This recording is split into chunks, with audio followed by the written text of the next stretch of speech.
In this video, we're going to talk about the difference between DC and AC. DC stands for direct current, AC stands for alternating current. When dealing with DC, what you need to know is that the current, it flows in only one direction. When dealing with alternating current, the current alternates. It can flow in both directions. In one instant of time, it could be flowing in this direction, that is, in the clockwise direction, and then it reverses and flows in the counterclockwise direction.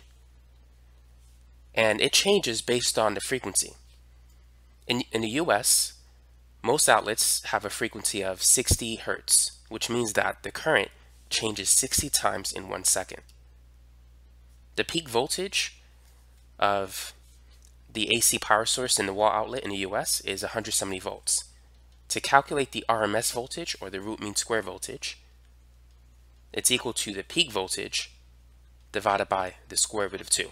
So if you divide 170 by the square root of 2, you get an RMS voltage of 120.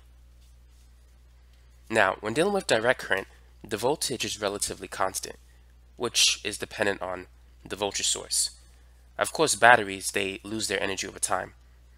So if you were to plot a voltage time graph with a battery, it'll be relatively constant until the battery begins to die, and then its voltage will decrease with time. But that's the basic difference between DC and AC.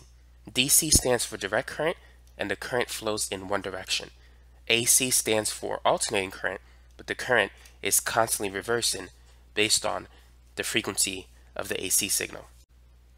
Now, one of the many advantages of using AC power over DC power is that you can easily step up the voltage using a device known as a transformer, which is represented by that particular schematic there. A transformer can increase the voltage of an AC power source, or it could be used to decrease the voltage. A step-up transformer is one that is used to increase the voltage. A step-down transformer decreases the voltage.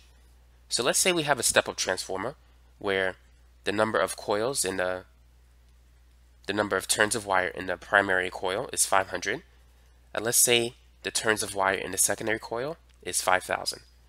So the ratio between the coils in the secondary part of the transformer to the primary part is 10.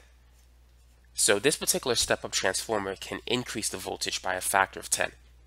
So let's say the voltage is 12 volts and the current is 10 amps. The voltage is going to increase by a factor of 10. It's going to be 120 volts. But the current will decrease by a factor of 10. It's going to be 1 amp. But the power is the same. The transformer doesn't increase the power of the AC signal. It simply converts energy from one form to another. Or rather, it increases the voltage by decreasing the current.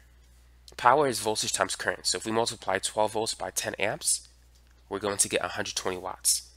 If you multiply 120 volts by 1 amp, you're going to get the same answer, 120 watts. Now, of course, we're assuming 100% efficiency, but in real life, all devices consume energy. So the output power is going to be less than 120. But that's the basics of a step-up transformer and how you can use it to increase the voltage of an AC power source. Now, you might be wondering, what about a DC power source? How can we increase the voltage of a DC power source? Well, if you're dealing with batteries, if you connect two batteries in series, you can increase the voltage. So let's say this is a 9-volt battery and we have another 9-volt battery. So what you want to do is connect the positive terminal of one 9-volt battery to the negative terminal of the other. And across the two 9-volt batteries, you're going to get a voltage of 18 volts. So that's how you can step up the voltage of a DC power source. It's by connecting the power sources in series. Now, let's say if you have one power source, like one 9-volt battery, how can you boost the voltage of that? In this case, you could use something called a boost converter.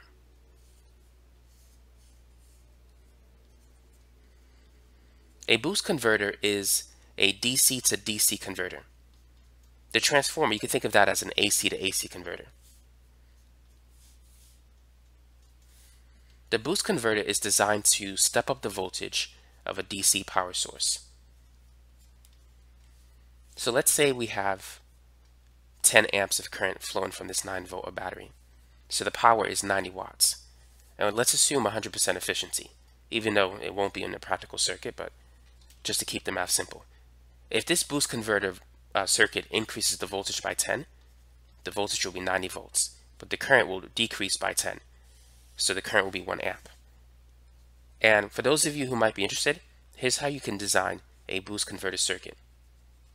So you need an inductor, you need a switch, which you can use a transistor for that, and a 555 timer circuit. You need a diode, a capacitor, and then this is going to be the load resistor. As the switch constantly turns on and off, the voltage across the load resistor is going to be higher than the voltage of the battery. And the element that increases the voltage of the circuit is the inductor. Because when the current rapidly decreases, when the current flowing in an inductor rapidly decreases, the collapsing magnetic field generates a very high voltage, and that voltage is stored by the capacitor. Now the capacitor's stored energy doesn't bleed back this way because of the diode. It blocks the capacitor from discharging back to the battery. So voltage from the energy from the inductor can only flow to the capacitor and not backwards. A diode will only allow current to flow in one direction and not in the other. In this case, the current is going to flow in the direction of the diode arrow. So that's an example of a boost converter circuit that can boost up the DC voltage. So that's basically it for this video. In summary, remember, DC stands for direct current, which means that the current is unidirectional. It can only flow in one direction. AC stands for alternating current, which means the current alternates, and its flow is bidirectional. It can flow in both directions.